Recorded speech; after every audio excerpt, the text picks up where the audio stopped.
The Battle for Earth, Ariel Between Two Worlds, Book 2, Prologue. Standing barefoot in the surf, she stares out to sea. The island is so beautiful, the kind of place normal people dream about. Under different circumstances, it might seem like paradise. Instead, it's worse than hell. In the distance, she can barely make out the speedboat as it darts toward Guam, 40 miles away. "Goodbye, Janice," she whispers. "Thank you so much for stealing my innocence, for making me understand there are things in this world worse than death." Shoulders slumped, she turns slowly and walks toward the beach. No one will come looking. The other angels are not a threat because she belongs to Janice, and Janice does not share his toys. Angels, she muses to herself. They're not the lovely protective creatures depicted in myth and literature.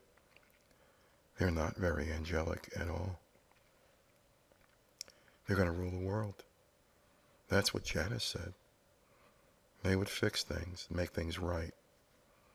And she believed him too, right up until the first time he raped her. Turning left, she follows the steep slope up to the bluffs.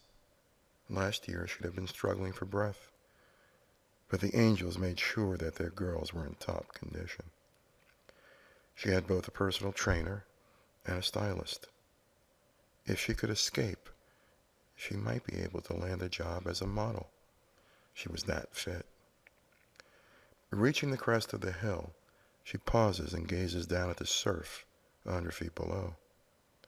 To her right, a dense patch of tropical vegetation covers the cave entrance, a hole in the ground, which she discovered several months ago by falling into it.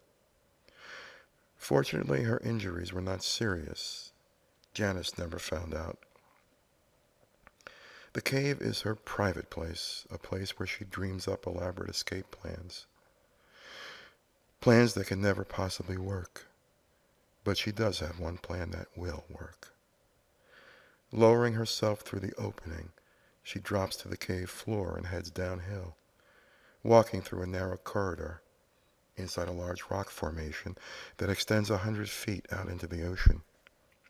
At the end of the corridor is a large circular cavern with an opening to the sea along its far wall. During low tide, the opening is just a few feet above the water. At high tide, the cave is totally flooded. Easing herself down, she sits against a hard, damp wall. Within an hour, the cave will begin to fill. She just has to sit there. The sea will do all the work, drawing her out and battering her against the sharp rocks below. She will not fight it. Death is her only hope for freedom. That is her plan. She closes her eyes, sighs, and waits. Unseen and unheard, Calliope and Lycos fly low, circling the island, less than 100 feet above the ground. They are prostati, the rarest and most deadly of all angels. "Janice is not here," Lycos says, disappointment flavoring his voice. Calliope sighs. "We knew he wouldn't. 4 of his most trusted generals are here.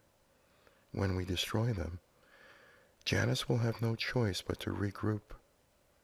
It will set his plans back by months, giving Damien, Lana, and Chloe more time to prepare, more time to train Ariel and Davin. I would rather kill him now." "So would I. But you know we cannot." "And what of the humans, Kelly? What will we do with them?" "There are 11 in the main house. The 12th is near the beach, inside a cave, probably hiding. Let us deal with the fallen first. Then we will assess the humans and determine our next step. Do you concur?" Lycos pretends to consider Callie's plan, smiling inwardly, knowing his mate's logic is perfect, as usual. Yes, to the main house then. After you, my love. The four fallen seraphim, the generals, are gathered on a large terrace overlooking the sea. Oblivious to the two invisible prostati approaching them, they sip drinks and chat. Calliope and Lycos land on the terrace in complete silence, unsheathing their swords as they become visible. 4 chairs and as many cocktails go flying as the generals leap to their feet, staggering backward. Surprise you? Calliope asked calmly. The generals are slack-jawed and speechless. Lycos grins, waving his sword in greeting as he points to each general. Soros, Foreign, Strock, and Beloric, we are pleased to see you. The generals eye each other, looks of panic and confusion on their faces. Soros speaks. I assume you are Prostati.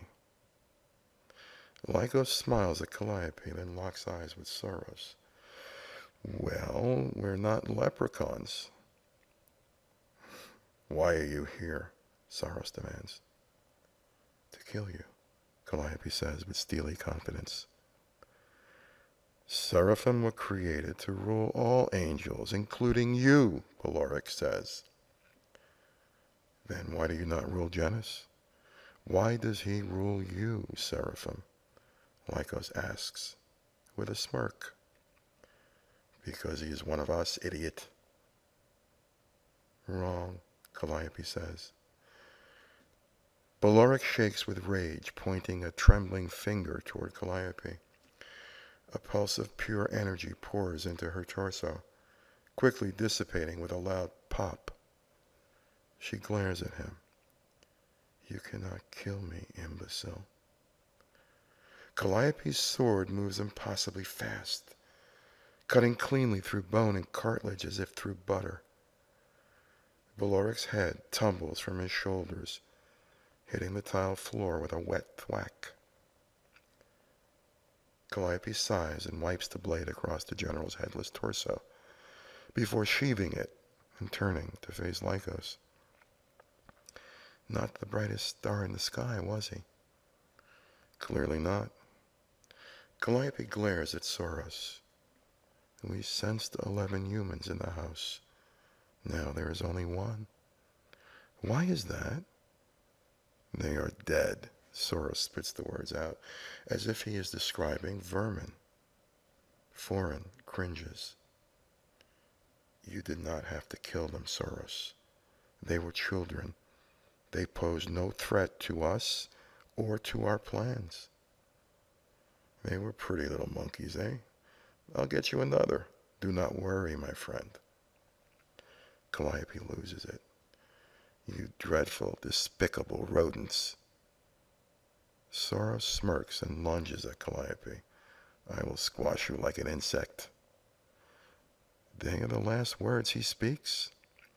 Calliope's sword moves faster than the general's brain can register, taking his head completely off. It lay on the terrace floor, smiling up at them. Impressive, Foreign says calmly. What do you want from us?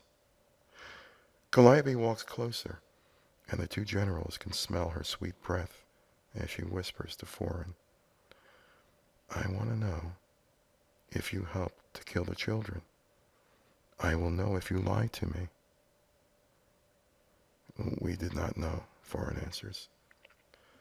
Soros and Beloric were deranged. Calliope grunts and backs up. Where is Janus, and what are his plans? How will you kill us? Strock asks. Lycos points his sword at the bodies of the dead generals. You understand that when you are killed with a Prostate's sword, your soul is forfeit. I do, Foreign says. Tell us what you know, Calliope says, and we will allow you to keep your souls. If not, you will taste my blade, and all that you are will cease to be. The choice is yours. And be forewarned, we will know if you lie. Foreign speaks first. There are 4 trigger points: Beijing, Washington, Paris, and Damascus. We were to travel tomorrow. Janus is on his way to Beijing now, where Soros would have met him. What do you mean by trigger points? Lycos asks. We were to address regional government officials at each location, Foreign explains. Officials we have been cultivating for quite some time. Please get to the point, Calliope commands. Strzok takes the floor. It's fairly simple. Beijing has been led to believe that the Americans and the Europeans are ready to institute excessive tariffs, which will undermine China's trade surplus.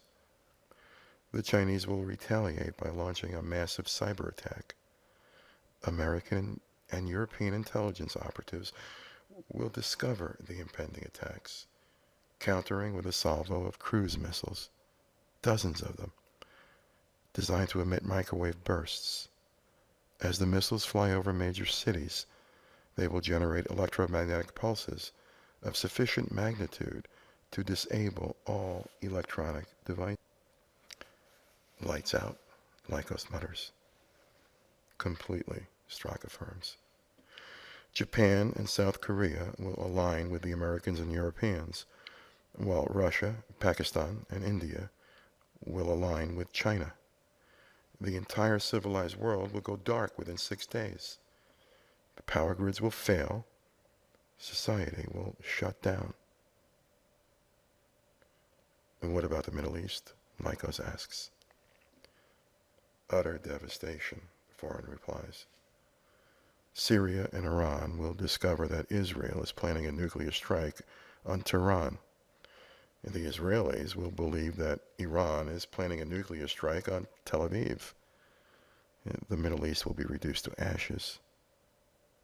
And when chaos reigns, the fallen will strike, Lycos says. Yes, Foreign replies. Is the Middle East the only region where nuclear weapons will be used? Calliope asks. Yes, Foreign answers. Janus plans to use Wyoming as his seat of power, so he would prefer to keep North America free from radioactive fallout, if possible. Lycos scratches his chin and wonders why he didn't consider this before. One of Janus's many business holdings is NASCON Industries, the largest supplier of guided missile systems to the American military. NASCON's headquarters is a veritable fortress built into the center of a mountain in Wyoming. Are you referring to NASCON? Foreign nods. Janus calls it the Citadel. Can it be infiltrated? Lycos asks. It would be quite difficult. The structure is encased inside a 2-meter thick wall of steel-reinforced concrete, fortified with layers of antimony and tungsten. Inside, the work and living areas are lined with argacinio. If you did manage to get inside the wall, you would no longer have access to your powers. But neither would the fallen, Calliope says. Janus has developed a device to block the effects of argacinio. He and his guards are immune. I'm afraid an invading force would very likely be annihilated, Foreign says. And before you ask, I have no access to this device, nor do I know how it is made. They are not permitted outside of NASCON. Can Janus's plans go forward without you? Calliope asks. Not according to the current schedule. Our teams need to be in place to coordinate the flow of false intelligence and the timing of each attack. He will need to replace us, The replacements will then need to establish the proper relationships. It will take a few months, Foreign says. Interesting, Lycos comments. While we have focused on protecting heads of state, you have been working with lower level officials whose leaders are clueless. Tell us more. Tell us everything. And Florin and Strock do. They sing like birds. Janus is not Seraphim, is he? Foreign asks. Calliope shakes her head. He is Prostati. I had my suspicions. Then you cannot stop him? Oh, we could, but it is not our role. Foreign sighs deeply. The prophecy. Damien's daughter? Calliope nods. She and her promise have a destiny. Janus is but a part of it, but yes, she will destroy him. When we first rebelled, Foreign says, I thought our cause was righteous. Once I realized how evil Janus was, I tried to reason with him. And how did he react? Calliope asks. He tortured me. His sages fashioned a collar, gilded with argacinio. It suppressed the absorption of the essence. The first time. Foreign pauses and shudders visibly. He threw me into a cell and had his guards remove my legs. Then he left me alone and isolated. I couldn't move. I lay on the ground, marinating in my own filth. The collar allowed me to absorb a small amount of energy, enough so that I could heal. But it took months. I was broken, lost. But you did not pray for forgiveness. Obviously, you recovered. But you continued to follow Janus. My parents were killed in the rebellion. So were Strock's. We were raised by Janus and knew nothing of paradise, except that they had abandoned us. Paradise abandons no one, Calliope says. You must pay for your crimes, but your souls can still be redeemed. How? Strock asks. Telling us about Janus's plans was a start. Look inside your hearts. The answers you both seek are there. Foreign gazes at Strock and nods, slowly. We will try.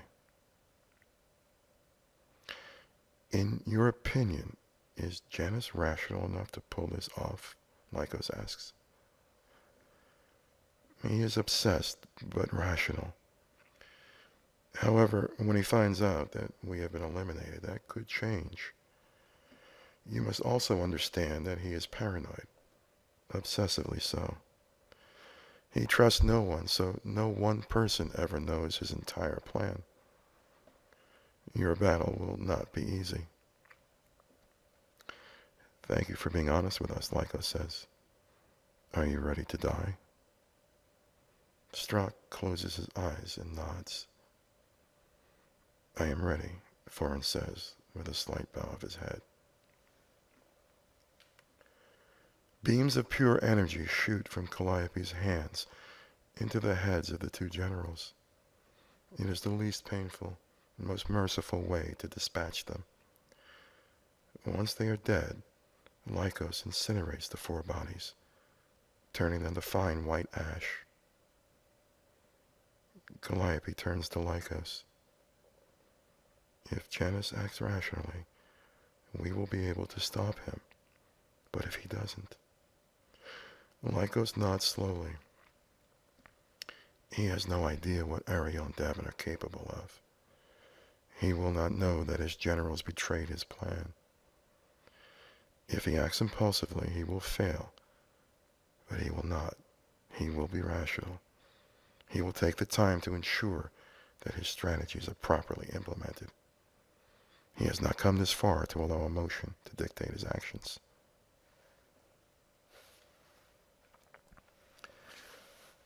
I sense a human, Lycos says, as he opens the glass doors that lead into the house. A young girl emerges, looking utterly defeated. You killed them? She asks in a trembling voice. We did, Lycos says. They hurt us. They will not hurt anyone again, Calliope says. Who are you? I am Calliope, and this is Lycos. Sandy, the girl says. You are angels. Good angels? We are, Calliope says with a warm smile. You are safe now. Sandy begins to sob. They are all dead. The other girls, Calliope asks. Yes. I am sorry we could not save the others, Calliope says. How did you escape? I hid outside. I'm sure that Soros would have found me eventually. There is someone hiding in a cave near the beach. Do you happen to know who that might be? Lycos asks. Sandy gasps. My God, Grace! Her angel left a few hours ago. I think she's going to kill herself. Lycos will stay with you while I go to Grace, Calliope says. Hurry, please. She must be terrified. Calliope takes off running, not wanting to frighten Sandy. Once she is clear of the house, she leaps into the air, speeding toward the beach. Fortunately, it is not very far away. Grace is easy to find, her emotions providing a clear and precise beacon. Calliope slips through the small opening into the cave. The girl is sitting against the rock wall, submerged in water up to her hips, and sobbing uncontrollably. She does not look up. Grace, I am here to help you. Grace looks up, startled to see a young woman dressed in a form-fitting white jumpsuit. Or is it a uniform? Is she a soldier? A sword hangs at her waist, but she does not look dangerous. Are you an angel? The woman nods. I am Calliope, and I was sent to stop the bad angels. Did you kill them? Yes, child. How do I know I can trust you? Grace asks. You don't, but if you allow me to help you up, I think you will see that I am trustworthy. Calliope holds out her arms and smiles, a smile that seems to show through to her soul. Grace reaches up, grasping the angel's hands, and is immediately overwhelmed by a sense of peace, complete and utter peace. She allows Calliope to pull her into an embrace, and it's the most wonderful thing she's ever felt. You are safe, child. Grace shudders. The other girls, did you save them? Calliope's heart sinks. Only you and Sandy survive. I am sorry. We were too late to save the others. They were my friends. Calliope holds her tightly, protectively. Sometimes bad things happen to good people. It is the price we pay for free will. Will you kill all the bad angels? If we have to. Paradise has declared war on the fallen. I want to help. I want to fight with you. Calliope smiles inwardly. That is quite brave of you. How old are you, Grace? 16. You are a very beautiful young woman. Thank you. You're pretty beautiful yourself. Calliope grins.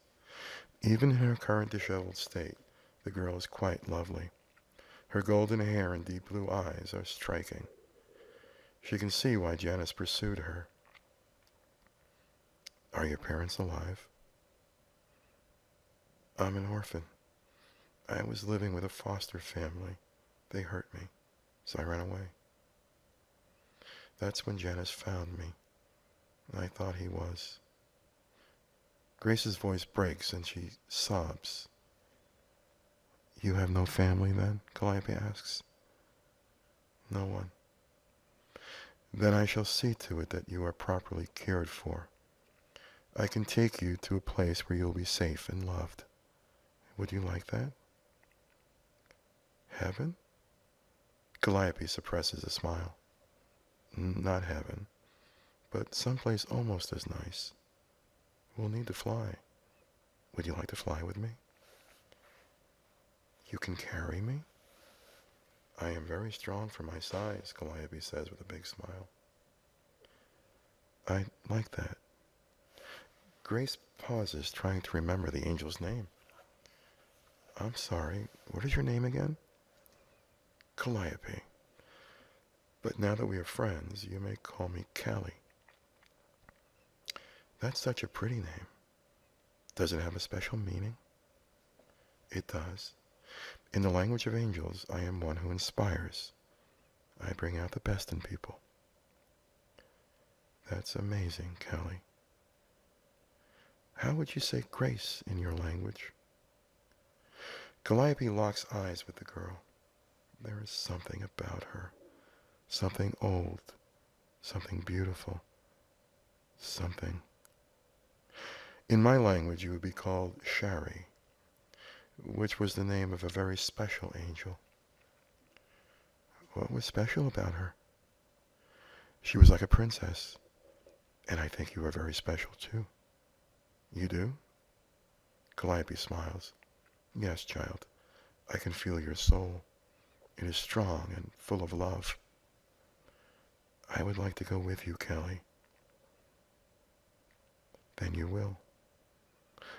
Let's go to the house and see how Sandy is doing. She is with my husband, Lycos. Grace giggles. Her opinion of angels is getting better by the moment. Your husband? Mm-hmm.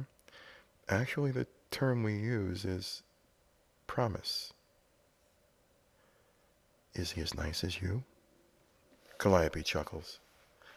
He is much nicer than me. Callie is the most beautiful woman Grace has ever seen. Black hair that shimmers like raven feathers, high cheekbones, a perfect nose, full lips, a model's figure, and gosh, her eyes, they're violet. The female angels who visit the island are very pretty, but in a cold, hard way. Callie, on the other hand, radiates goodness. Callie, can regular people ever become angels? Now, that is a very interesting question. Do you have an interesting answer? Grace asks with a raised brow. Calliope likes the girl. She has spirit, and she is smart, too. It has happened twice. Grace's eyes light up, and she smiles. So it can happen. Can it happen again? It is very rare, and the circumstances were extraordinary. Let's take things one step at a time. All I can promise right now is that you will be safe and cared for, okay? Okay, deal, Grace says. She won't allow herself to be sad any longer. And if she is going to be around Callie and the good angels, she will do everything in her power to become one of them. She's a survivor. Now she has a goal, a big one. Are we going to fly to the house? It's not too far, and it is such a lovely day. And I so love the feel of the warm sand between my toes. Besides, I'd like to tell you a story about a girl from Virginia. It's a really amazing story. Will you walk with me? Calliope stands arm in arm with Lycos as Grace gawks.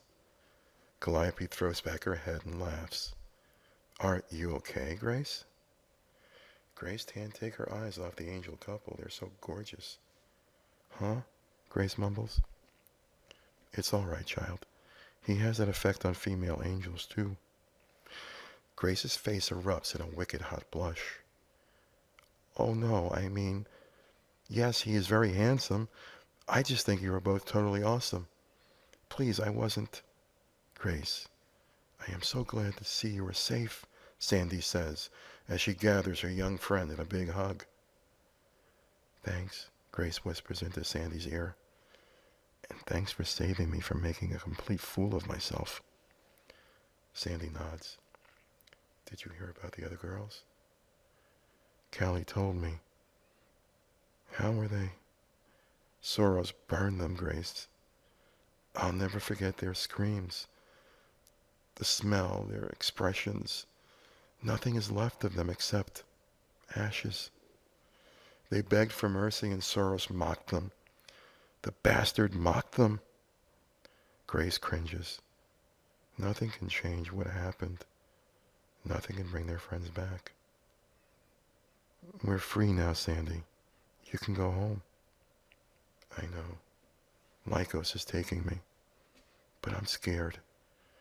My parents will never understand. They'll never believe me. They might even have me committed. Sandy begins to cry, and Lycos puts a protective arm around her shoulder. I will make sure they believe you.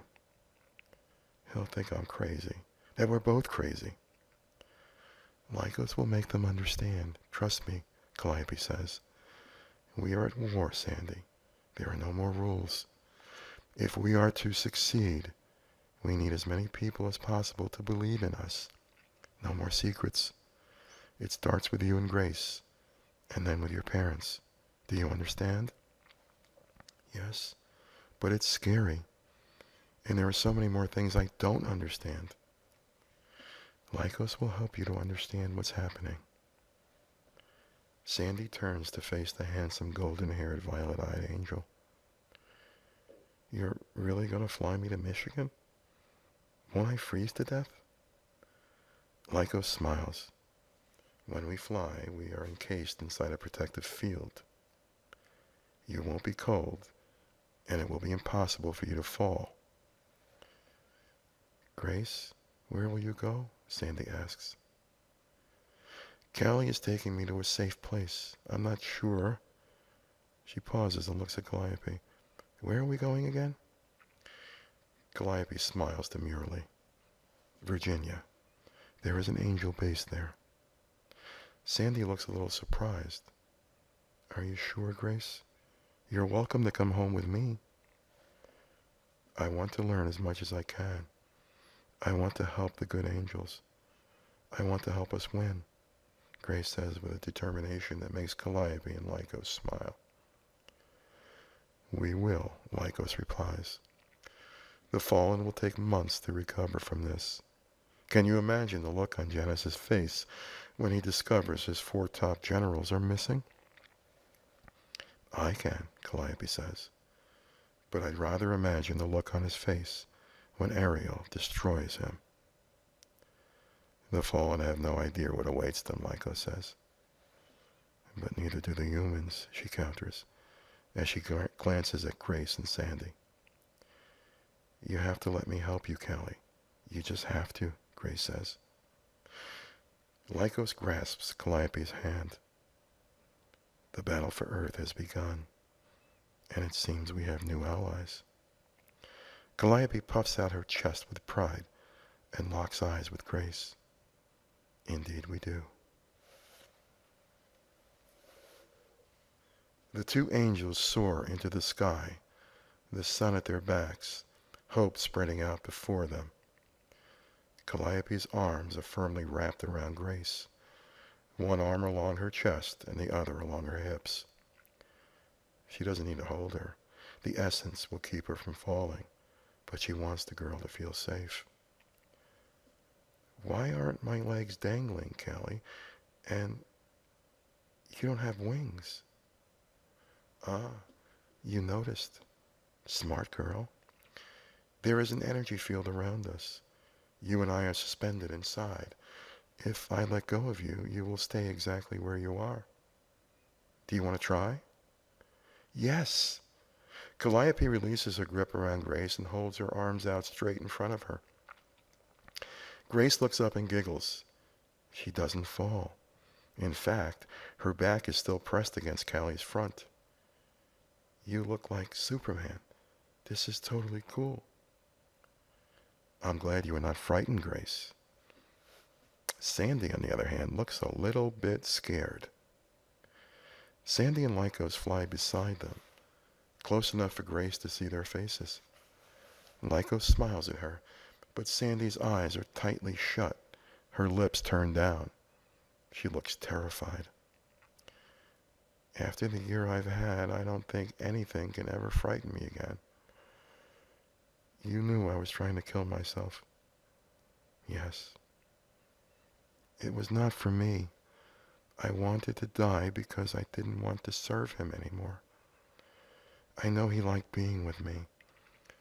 I needed to take that away from him. It was all I had. You were remarkably brave, child. Would you like to talk about it? I think so. But it's a long story. Sure you want to hear it? We're friends, Grace. Friends listen. Tell me all about it.